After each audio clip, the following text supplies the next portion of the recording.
जम्मू शहर से सिर्फ 30 मिनट की ड्राइव पर है मलिकपुर कोठे। मलिकपुर कोठे 1947 में जब भारत आज़ाद हुआ और जम्मू कश्मीर राज्य भारत का एक अभिन्न अंग बन गया, उसके अभिन्न अंग बनने के बाद आज 2020 अगस्त का महीना 73 साल हो चुके हैं, अभी भी मलिकपुर कोठे में रोड नहीं बनी है। जब आप इस गांव की तरफ आते हैं तो इस गांव की तरफ एक कच्चा रास्ता है, उस कच्चे रास्ते के ऊपर थोड़ा बहुत कुछ काम लगता है किसी डिपार्टमेंट ने, हो सकता है रूरल डेवलपमेंट डिपार्टमेंट ने कराया है या गांव के लोगों ने खुद किया है, लेकिन नज़र नहीं आता कि रोड इस गांव की तरफ बनी है। मज़ेदार बात यह कि जम्मू से सिर्फ 30 मिनट की दूरी पर, और अगर आप एयरपोर्ट के पास रहते हैं तो 15 से 20 मिनट की दूरी पर यह गांव है। और ये गांव है कहाँ? ये गांव मीरा साहब में है। और परेशान करने वाली बात यह है कि इस रोड को कागजों में पक्का कर दिया गया है। ये रोड कागजों में पक्की हो चुकी है, ये रोड बन चुकी है, यहाँ के लोग इस रोड का आनंद ले रहे हैं और सरकार की बेइंतहा तारीफ कर रहे हैं कि सरकार ने बिल्कुल थोड़े से समय में बहुत खूबसूरत रास्ता बनाया है। मलिकपुर कोठे में हम इस वक्त हैं। मेरे साथ हैं एडवोकेट निशा एब्रोल। आइए, जो ये खूबसूरत रास्ता बना है इसका आनंद ये ले रही हैं। आइए इन्हीं से जानते हैं कि इन्हें कितना मज़ा आ रहा है अपनी गाड़ी चला के, और खासकर बारिश में कितना अच्छा लगता है इनको इस रोड पर चलते हुए। निशा जी, सबसे पहले मैं आपसे ये जानना चाहूंगा कि रोड तो आपकी बन चुकी है, सरकारी कागज यही कह रहे हैं। हाँ जी, आप गाड़ी चला रही हैं? चला रही है, इसके ऊपर चला भी रहे हैं और बड़े आराम से चला रहे हैं। आप भी यहीं से आए हो। और सबसे पहले मैं स्टेट लाइन चैनल का शुक्रगुजार हूँ कि आज हमारी बात जो है वो आप गवर्नर साहब तक पहुँचाओगे, एलजी साहब तक, और भी कई लोगों के मतलब नज़र में ये बात आएगी, क्योंकि आज तक तो मुझे नहीं लगता कि वीडियो को ये इस गांव का भी कुछ पता होगा कि ये गांव भी इसी ब्लॉक में पड़ता है। मैं आपसे एक चीज़ जानना चाहूँगा वकील साहब की, कागजों में तो मैंने ये सुना कि ये बन चुका है रास्ता। बिल्कुल। अच्छा, कोई कागज अगर थोड़ा सा? ये कागज है। अच्छा, ये देख सकते हैं आप, link road from main road to house थोड़ा ऑफ सा देसराज। ये आप इस कागज को देखिए। ये कागज 24 नवंबर 2019 का है। हाँ जी, ये आप देख सकते हैं। ध्यान से इस कागज को देखिएगा, ये सरकारी कागज है, मेरा नहीं है। इस सरकारी कागज में लिखा हुआ link road from main road to house of Desraj was constructed under MG Narega during the year 2014-15. The details of works available on Narega site were furnished to you via this office. उन्होंने अपना office number दिया। However, other record work file is not traceable in records. सबसे कमाल की बात ये है, ये बीडीओ मीरन साहब लिख के दे रहे हैं कि हमारे पास इस काम का रिकॉर्ड नहीं है, वर्क फाइल हमारे पास नहीं है। एंटी करप्शन ब्यूरो को इस पे एफआईआर लगाकर अभी तक कार्रवाई करनी चाहिए थी, लेकिन ऐसा लगता है कि एंटी करप्शन ब्यूरो भी मजाक में इन तमाम चीजों को लेता है, क्योंकि इससे भद्दा और घटिया मजाक आम लोगों के साथ कुछ नहीं हो सकता कि जब वो आपसे आरटीआई के जरिए इंफॉर्मेशन मांगने आते हैं तो आप इंफॉर्मेशन में ये कहते हैं कि ये फाइल हमारे पास नहीं है। अगर फाइल आपके पास नहीं है तो काम आपने कैसे किया? Details of fund sanction under Indira Awas Yojana वो भी दिए गए हैं।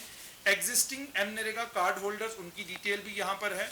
ये डिटेल्स सारी की सारी मेरे पास है, लेकिन सबसे अनफॉर्चुनेट इसमें ये है कि इसमें वो रास्ता बन चुका है जिस रास्ते को आप लोग देख रहे हैं।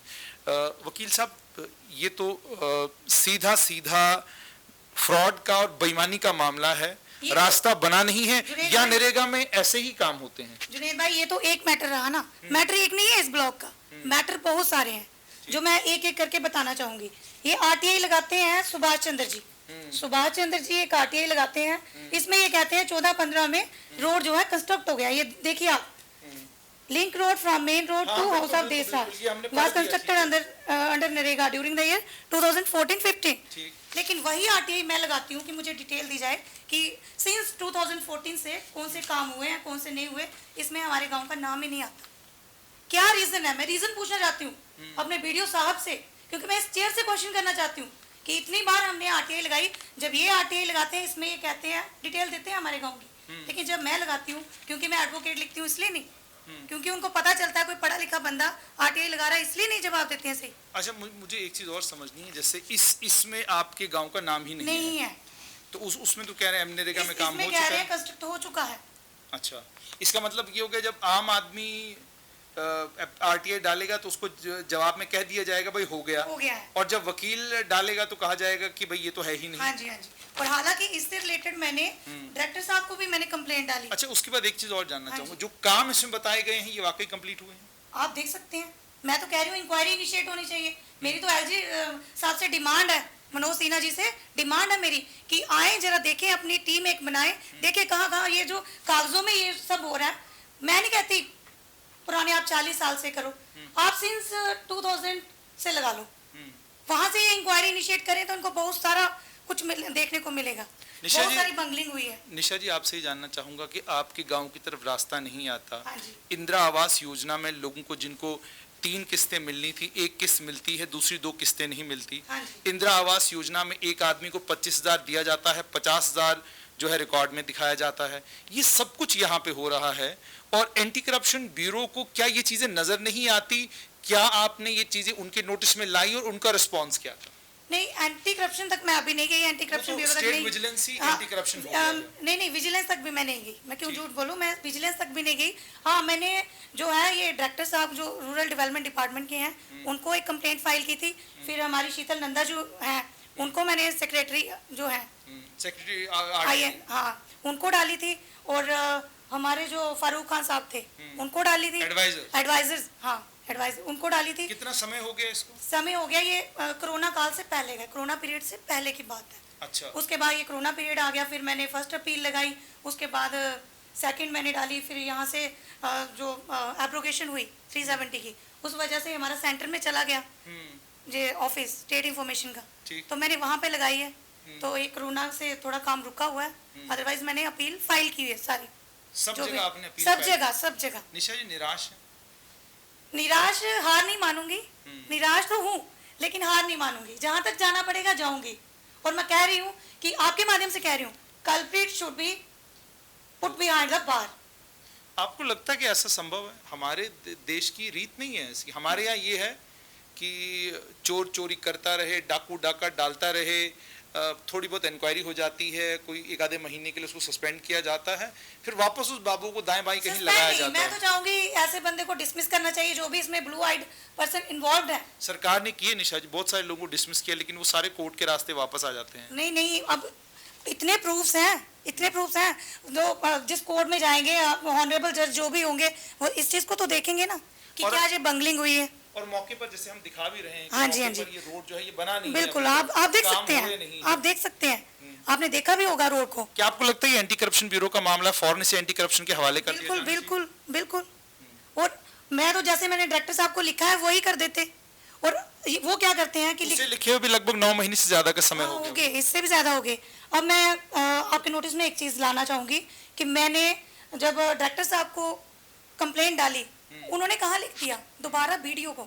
आप मुझे बताइए जुनेद भाई, एक बंदा गलत है वो अपने खिलाफ कुछ लिखेगा? सरकार तो यही करती है, आप जिसके खिलाफ कंप्लेंट करेंगे उसी को कंप्लेंट रेफर की जाती है, उसको कहा जाता है भाई तुम्हारे खिलाफ कंप्लेंट है, बताओ तुम्हें क्या कहना है। आप जवाब। कोर्ट में कभी ऐसा होता है, क्रिमिनल को ये कहा जाता है भाई तुम बताओ कि तुमने क्राइम किया है कि नहीं? ऐसा भी करते हैं और वही पूरा न्याय करते हैं, पूरा जस्टिस जो लोगों को। तो मेरे ख्याल से इंक्वायरी इनिशिएट होनी चाहिए। ये एक बंगलिंग नहीं है, ये बहुत सारी यहाँ पे मिस एप्रोप्रिएशन जहाँ एम्बेजलमेंट कह लो आप फंड्स की हुई है। ये मैं आपके काइंड नोटिस में लाना चाहूंगी। ये सुभाष चंद्र जी हैं, ये बीपीएल में फॉल करते हैं, इनको एक किस्त मिली है 25,000, यू कैन सी, ये देखिए। और ये पंजाब नेशनल बैंक में जो उनका अकाउंट है उसमें गई। हाँ जी। और आरटीआई में ये दिखा रहे 50,000। ये वकील साहब आपने डाली है, ये इन्होंने खुद डाली है? इनके नाम से कुछ और जवाब देते हैं, जब मैं डालती हूँ एडवोकेट लिखती हूँ आगे तो फिर कुछ और निकलता है। अच्छा, मुझे बताएं कि क्या लगता है आपको फिर ये जो वादा हमसे था कि 5 अगस्त 2019 के बाद अब यहाँ पर चोरी नहीं होगी, डाका नहीं डलेगा, बेईमानों को बेईमानी करने का मौका नहीं दिया जाएगा, उनको टांग दिया जाएगा, इंसाफ का दौर होगा, चोर यहाँ पे नहीं होंगे, तो ऐसा तो नजर नहीं आ रहा कि कोई कार्रवाई किसी के खिलाफ हो रही है? कार्रवाई किसी के खिलाफ नहीं हो रही, मैं सच में बताऊं, क्योंकि मैंने भी बड़ी देर होगी ये कागज इकट्ठे किए, आरटीआईज लगाई, बैक टू विलेज प्रोग्राम हुआ। मैं बात बताती हूँ, बैक टू विलेज प्रोग्राम हुआ, ये मेरे सामने एविडेंस है, ये बैठे हुए लोग एविडेंस है सारे। ठीक है, और भी हैं काफी लोग, लेकिन कोरोना की वजह से मैंने इनको इकट्ठे नहीं किया हुआ क्या कि बैक टू विलेज 1 हुआ, उसका हमें कोई पता नहीं। ठीक। इनसे पूछ लो आप, अगर इनको पता है, पता कोई। बैक टू विलेज 2 हुआ, मैंने क्या किया, एक डेपुटेशन टाइप गांव में, मुझे कहीं से पता चला कि गांव में टीम, क्योंकि उस न्यूज़पेपर में भी आया, फेसबुक पे भी आया कि बैक टू विलेज जो 2 है वो होने जा रहा है। ठीक। उस वजह से मुझे डेट भी पता चल गई। मैंने क्या किया, अपने साथ 5-7 लोग रखे डेपुटेशन, कि हम, बड़ी उम्मीद थी कि कुछ लोग हमें सुनने आ रहे हैं, हम अपनी ग्रीवियांस जो है वहाँ तक पहुँचाएंगे, एलजी साहब तक पहुँचाएंगे। तो हम गए लेकिन उस टाइम पे तो गवर्नर साहब थे, अब एलजी हो गए। तो गए हम वहाँ पे, हमने पूरा उनको डिटेल बताई, और जो भी उनके आला अधिकारी थे मौके पे, वो गांव आते हैं, उनको गांव की मैं हालत दिखाती हूँ, और जो जहाँ के पंचायत मेंबर हैं उनको कहते हैं कि आप 2 दिन में काम लगाओ, नहीं तो हम सारे फंसेंगे। ठीक। ये इस चीज की विटनेस है, और लोग लगा फिर 2 दिन। और मैं कहती हूँ 2 दिन कहाँ गए आप, हर 1 महीने बाद आते हो, हर 1 महीने बाद आते हो आप कि 2 दिन में काम होगा, 2 दिन में काम होगा। जनाब मुझे बताएं 2 दिन कितने होते हैं? क्या आपके 2 दिन जो है वो 1 साल से बनते हैं? आपका कैलेंडर कोई अलग है? ठीक। अगर आपका कैलेंडर कोई अलग है तो मुझे बताएं, ठीक। हम कौन सा खरीदते हैं और आपके पास कैलेंडर कौन सा है? ठीक ठीक ठीक। तो ये सारी बातें मैं अपने व्यूअर्स तक जो मुझे देखेंगे, और मैं जो आला अधिकारी हैं एलजी साहब तक पहुंचाना चाहती हूँ। बैक टू विलेज का कोई फायदा लगा? मैं कह रही हूँ टोटली फ्रॉड है, मैं ओपनली कहूंगी। बैक टू विलेज 1 और 2 फ्रॉड है। जब हमारी बात ऊपर तक पहुंची नहीं तो क्या फायदा, मुझे बताओ आप। मैंने आरटीआई की कॉपी दी, और उसका क्या बेनिफिट था, उसका ये मोटिव था कि जो प्रायोरिटी बेस्ड काम है वो सारे होंगे। लेकिन मुझे बताइए कहाँ हुए? रास्ता देखिए आप, कहाँ हुए? लेन ड्रेन कभी बनी नहीं इस गाँव की। तो मुझे बताएं, अब एक और चीज मैं आपके नोटिस में लाना चाहूँगी। ये पंचायत मलिकपुर में, इसी सरकार के नोटिस में, हमने हमारे नोटिस में आ चलो जाए सरकार के नोटिस में, लेकिन जितने व्यूअर्स हैं उनके नोटिस में ये है, ये नंबर है JK02V 3039। ठीक। ये है, यहाँ स्कूल में लगा था काम लगा था, इन्होंने कंस्ट्रक्शन करवाई थी कोई, हमने लगाई आरटीआई। इन्होंने हमने बिल मांगे, कौन सा ट्रैक्टर था, क्या नहीं था, इन्होंने हमें ये नंबर प्रोवाइड किया। यही नंबर है JK02V 3039। ध्यान से देखें आप। ठीक ठीक ठीक ठीक। वही नंबर ये इस आरटीआई में है। ये क्या कह रहे हैं? मोटरसाइकिल। हाँ, ये है ना, the vehicle number JK02V 3039 motorcycle. मुझे एक चीज बताओ, क्या मोटरसाइकिल से बिल्डिंग के जो मटेरियल होते हैं वो आते हैं? कितनी बड़ी बंगलिंग है, कितनी बड़ी बंगलिंग है कि मोटरसाइकिल से, ये किसके नाम पे रजिस्टर है? संपूर्ण सिंह RO कूल कला, बलविंदर सिंह सन ऑफ संपूर्ण सिंह RO कूल कला, पोस्ट ऑफिस सरनिया। ये मेरे पास पूरे प्रूफ हैं। ये आरटीआई के क्या पता स्कूटर के पीछे ट्रैक्टर लग गया हो? मैं कह रही हूँ, क्या पता मोटरसाइकिल के पीछे कोई ट्राली लगाते हो, कोई इनका अपना ही सिस्टम हो। अदरवाइज हम देखा कहीं आपने इस तरह का कोई स्कूटर, हमने तो कंस्ट्रक्शन करवाई, पीछे स्कूटर, आगे स्कूटर है, पीछे ट्रॉली लगी हुई है? ये कुछ भी हो सकता है इनके, क्योंकि इन्होंने चेयर पे बैठना है। वीडियो की बात कर रही हूँ मैं, हमारा जो कंसर्निंग वीडियो जो भी आते हैं, जो भी जाते हैं। इसका मतलब हो गया कि ये एक तरह से साफ तौर पे ये दर्शाता है बिल्कुल कि किसी का डर नहीं है इन्हें, किसी का डर नहीं। रूरल डेवलपमेंट डिपार्टमेंट के जितने भी ऑफिसर हैं, इन्हें डर किसी का नहीं है। तो स्कूटर के आगे ट्रॉली लग गई, ये काम सिर्फ और सिर्फ जम्मू कश्मीर का रूरल डेवलपमेंट डिपार्टमेंट कर सकता है, और ये सिर्फ जम्मू कश्मीर में हो सकता है। और मुझे लगता है किसी देश के दूसरे कोने में ये चीज संभव ही नहीं है, और ये 5 अगस्त 2019 के बाद भी हो रहा है।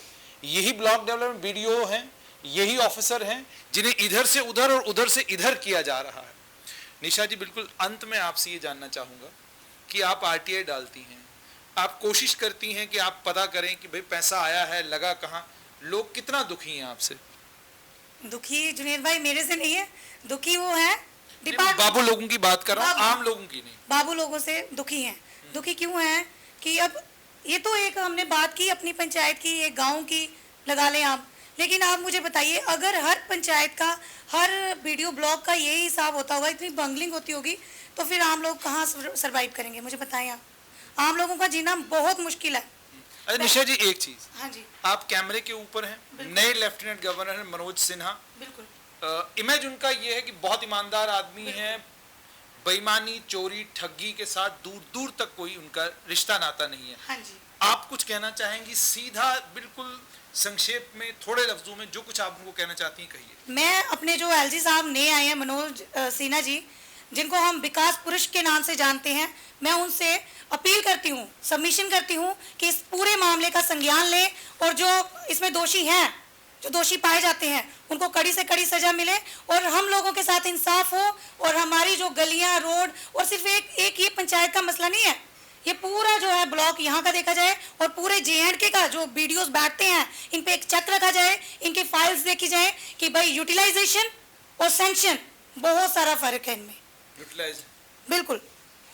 अब सैंक्शन कितना पैसा होता है वो किताबी बातें हैं, कागजों की बातें हैं, और वो क्या वो पैसा यूटिलाइज हो रहा है, क्या वो पैसा कागजों में ही सैंक्शन होता है, कागजों में ही बिल बनते हैं, मोटरसाइकिलों पे ही कंस्ट्रक्शन के मटेरियल फेंके जाते हैं, वो सब उनको चेक करना चाहिए। और जो दोषी हैं उनको डिसमिसल करो फ्रॉम सर्विस, और जो पनिशमेंट है उनको स्ट्रिक्टली दी जाए और आम लोगों के साथ इंसाफ हुआ हो। जैसे हमारे रोड हैं जल्द से जल्द बने, क्योंकि ये भी एक प्रायोरिटी बेस्ड वर्क है। कहाँ से जाएंगे हम?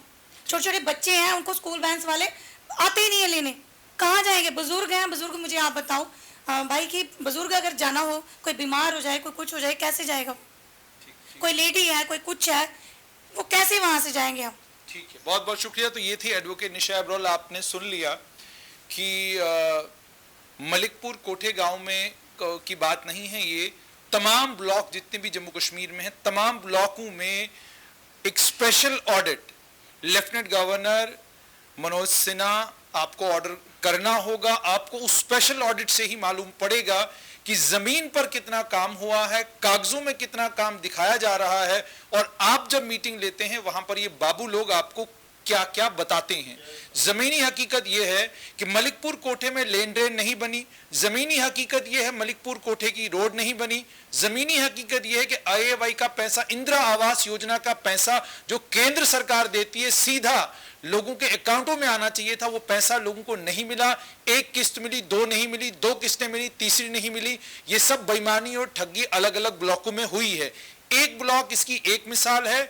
जम्मू के सभी ब्लॉकों का स्पेशल ऑडिट करा के उस ऑडिट को, उस ऑडिट रिपोर्ट को, उस कागजी रिपोर्ट को आप मैच करने की कोशिश करें ग्राउंड सिचुएशन के साथ, तब जाकर आपको मालूम पड़ेगा कि कितने बड़े चोर और डाकू अभी भी जम्मू कश्मीर के सिस्टम में बैठे हुए हैं। और इन्हीं चोरों और डाकुओं की वजह से वो सपना जम्मू कश्मीर को सोने की चिड़िया बनाना है और shining and living example of development पूरे भारत के लिए बनाना है, उस सपने को साकार करना मुश्किल ही नहीं, नामुमकिन है अभी भी, जब तक इनके खिलाफ कार्रवाई नहीं होती।